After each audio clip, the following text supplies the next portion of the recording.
Sou Joyce Nobre, tenho 36 anos, empreendo no ramo de Flau Gourmet. Sempre gostei do empreendedorismo, mas eu trabalhava no órgão público, era cargo comissionado, ganhava muito bem, obrigada, e a minha formação, né, possibilitava tudo isso. Sou formada em administração e marketing, tenho pós-graduação na área de gestão de pessoas, então era muito fácil lidar também com pessoas, então eu coordenava o setor administrativo desse local. E aí, com mudança de governo, eu fui exonerada e estava com muita esperança, uma vez que eu saísse de lá, encontrar um emprego muito rápido, né, eu tinha experiência e tal, só que as portas estavam bem fechadas. Tinha currículo muito bom para o cargo ou eu não tinha capacidade suficiente para aquele cargo. Sempre era assim que as pessoas me diziam. E eu comecei a ficar muito triste. E agora, o que é que eu vou fazer? Só que assim, não adianta a gente ficar triste, porque se a gente fica triste, parece que as coisas realmente não caminham. E aí um dia, num passeio muito sem pretensão pela orla, né, de Maceió, eu vi uma moça, uma senhora, vendendo flau. O nosso famoso flau que a gente ama, flau tradicional, normal.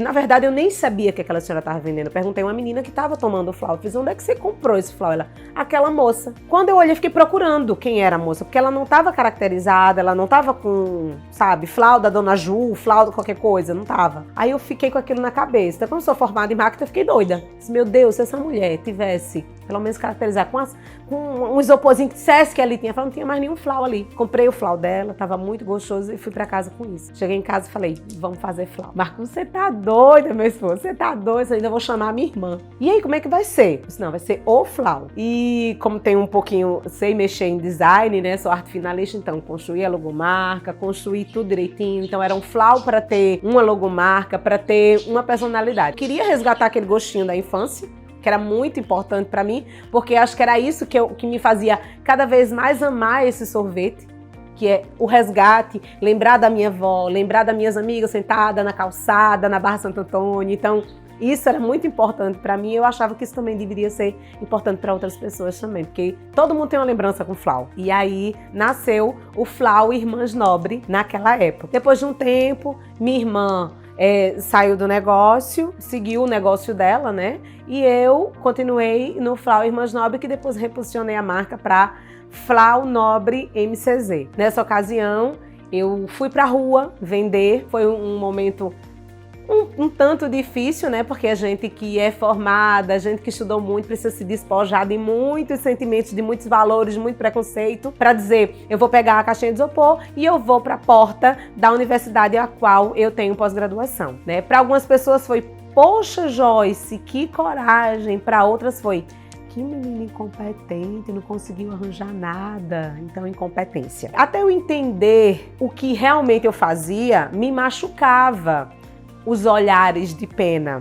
Só que eu sabia o que eu estava fazendo ali. E comecei a entender o que as pessoas iam falar ou não iam falar, não tinha nada a ver comigo. Eram ideias delas. Até porque, vivendo em família, sabendo que tem que pagar as contas, né? Então eu tinha que arrumar uma opção de um negócio rápido, precisava ser prático e o giro tinha que ser logo porque tem conta para pagar. A empresa de energia não vai dizer assim, eu entendo que você está desempregada, eu não vou mandar para sua casa. Não, não tem isso. E ninguém vai chegar na porta da casa da gente, meu filho era pequenininho na época, disse, Joyce, toma aqui um pacote de fralda. Ninguém ia fazer isso por mim. Eu e meu esposo que tínhamos que correr atrás, sabe? E eu me achava uma mãe ruim também, né? Porque as pessoas, elas cobram da gente. Que a gente tinha que ser aquela mãe boa, o menininho chega aí, correndo atrás do menino. Não, o Francisco ele vai crescer, a mãe vai estar em casa e a mãe também não vai estar em casa e ele vai ser bom por isso. E ele vai saber que a mãe está trabalhando. Cadê a mamãe? Eu comecei a achar lindo. Cadê a mamãe? Mamãe tá no flau. A mamãe tava no flau. Tinha dia que o Francisco ia pro flau. Mamãe aqui é tão legal. E aquilo me emocionava, porque era uma criancinha com 2, 3 anos, que às vezes eu tinha que levar ele pro flau. E ele dizia, mamãe aqui é tão legal. Estava na rua, eu dizia que era meu escritório a céu aberto. Era o que eu podia naquele momento, né? Para conseguir sustentar a casa e a nossa família. Então essa foi a opção que me tomou para fazer e assim eu fiz, né? Depois de um tempo, recebi um reconhecimento muito grande. Para mim foi um dos pontos mais importantes dessa minha jornada com o Flau. Foi quando eu fui indicada para um prêmio de empreendedorismo popular do Rick Chester. Era quem você indica para ser um empreendedor, para ganhar um prêmio de empreendedorismo popular no Brasil. E aí me indicaram e eu comecei a divulgar aquilo para algumas pessoas, mas eu nunca que eu pensei que as pessoas iriam me ter como uma referência. Poxa, eu indicaria a Joyce, eu indicaria a menina lá do Flau. Nunca me imaginei isso. E aí bombou o Instagram do Rick Chester e eu fui uma das finalistas. E eu acredito que foi em 2017, eu estava indo para Goiânia para concorrer ao prêmio de empreendedorismo popular com mais 4 concorrentes, pessoas que hoje são meus amigos. E eu trouxe o segundo lugar para Maceió. Então foi muito bonito, porque quando eu cheguei aqui em Maceió, ninguém disse perdi por um 10º. Olha que coisa. Cheguei aqui em Maceió, ninguém dizia assim, ai, Joyce, isso foi segundo lugar. Não vamos dizer assim, a campeã do prêmio, era assim. Foi um reconhecimento muito bonito, isso também, acredito que o Flau, ele ajudou não só na minha jornada, mas na jornada de outras pessoas que tinham vergonha de empreender. Vergonha de vender o seu brigadeiro na rua, o seu sorvete na rua, né? O seu sanduíche natural. Algumas pessoas têm vergonha. Ai, o que é que vão dizer? O que é que a família vai pensar de mim? São opiniões delas, não são opiniões nossas e a gente precisa acreditar nisso. Então eu levei muito isso à frente, né? Ajudei outras pessoas a tirar esses pensamentos, essas ideias e seguirem com seus empreendimentos. Comecei a dar palestras também e continuei com o Flau, né? Hoje, Flau Nobre MCZ. Então, assim, o ano de 2019 foi um ano de muitas transformações e eu estava me preparando bastante para 2020 bombar com o Flau. Tanto é que eu reposicionei a marca nos finalzinhos de 2019 para a gente entrar 2020, ó, show! Expectativa lá em cima. Feliz da minha vida, pessoal, porque eu estava começando a fazer revenda do meu produto em alguns restaurantes da nossa Massagueira. Então aquilo para mim era assim, eu tô conseguindo, eu tô seguindo, porque também em novembro de 2019 eu resolvi sair da rua. Eu preciso sair dessa calçada e seguir com meus flaus em outros caminhos, que foi também, é muito importante eu deixar claro isso aqui, que foi também uma forma de transição muito difícil, porque no meu cérebro a gente entende que aquilo não é seu, mas no meu cérebro é como se aquela calçada fosse minha.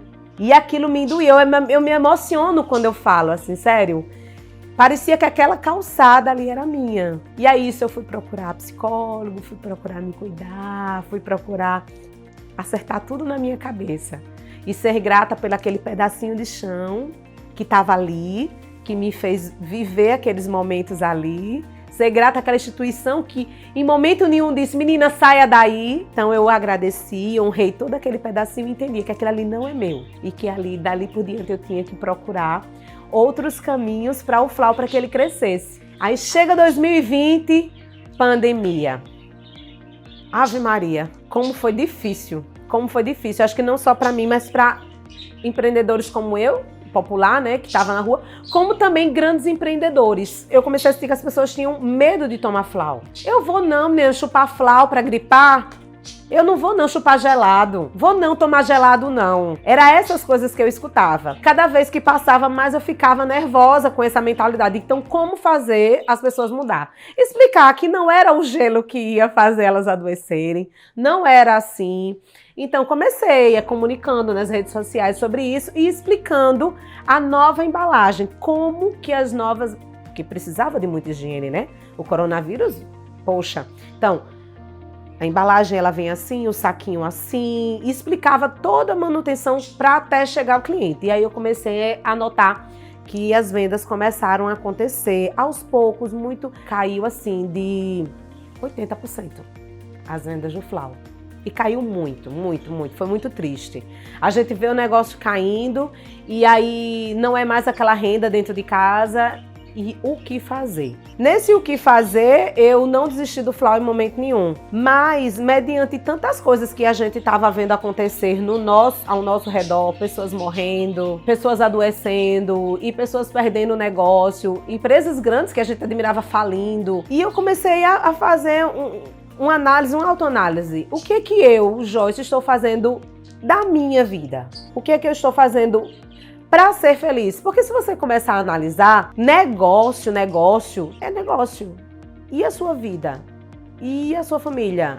o que é maior do que isso? Eu comecei a observar que muitas pessoas, acho que até a pandemia trouxe isso, muitas pessoas trabalham num lugar ruim, é triste, é frustrado, mas porque aquele dinheirinho é bom para você pagar as contas, chegar em casa, dormir, acordar no outro dia mal-humorado para ir trabalhar. E era assim. A vida estava seguindo assim. E o que é que eu estava fazendo da minha vida? Não que eu detestasse o Flau, não era isso. Mas eu sentia em mim que eu gostava de algo muito maior e sempre gostei, só que era escondido, que sempre foi a arte. E eu comecei a pensar assim, cá, talvez seja agora que eu encare de frente essa minha vontade de fazer arte e, por que não, viver de arte. E comecei a estudar, a pesquisar. E quando eu era bem nova, um dos meus primeiros vestibulares que eu queria fazer era arte. E eu escutei, meu Deus, trabalhar com artes e Marcelo não passar fome. E aí, você numa fase de adolescência, tentando decidir o que você quer da sua vida e você vai passar fome, é a última coisa que você quer. Então, por isso que muitos jovens resolvem um emprego que dá dinheiro, mas que não é apaixonado. E aí, depois de adulta, resolvi fazer minha faculdade e hoje estou estudando artes visuais e estou assim me sentindo uma adolescente super feliz em fazer cursos e me encontrar dentro desse universo.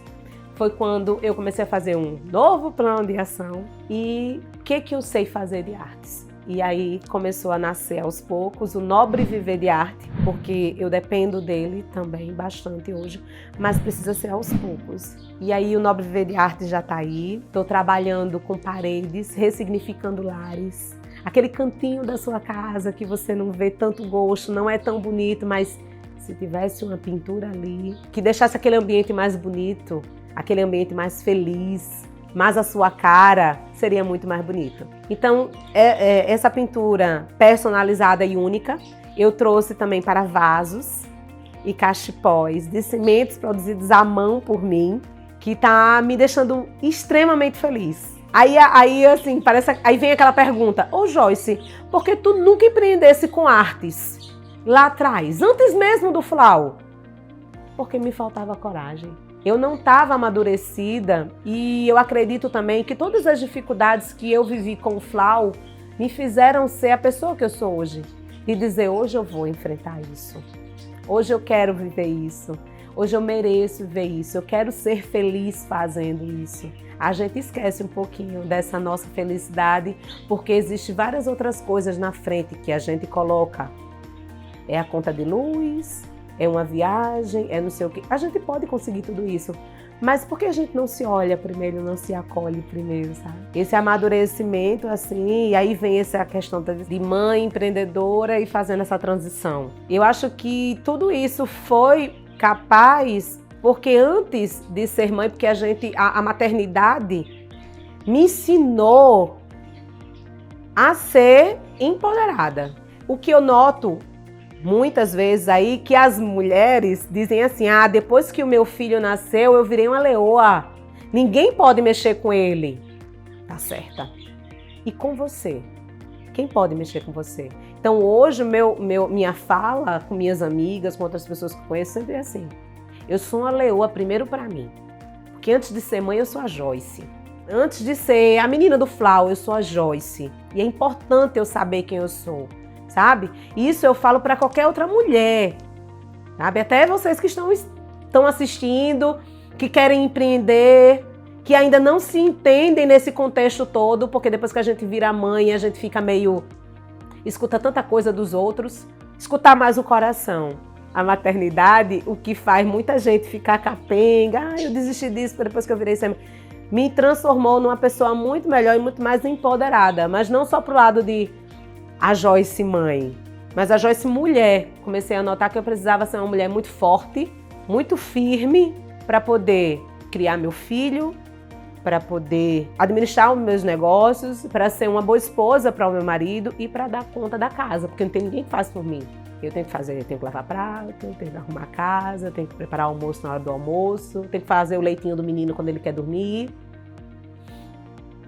E eu acho que é por aí.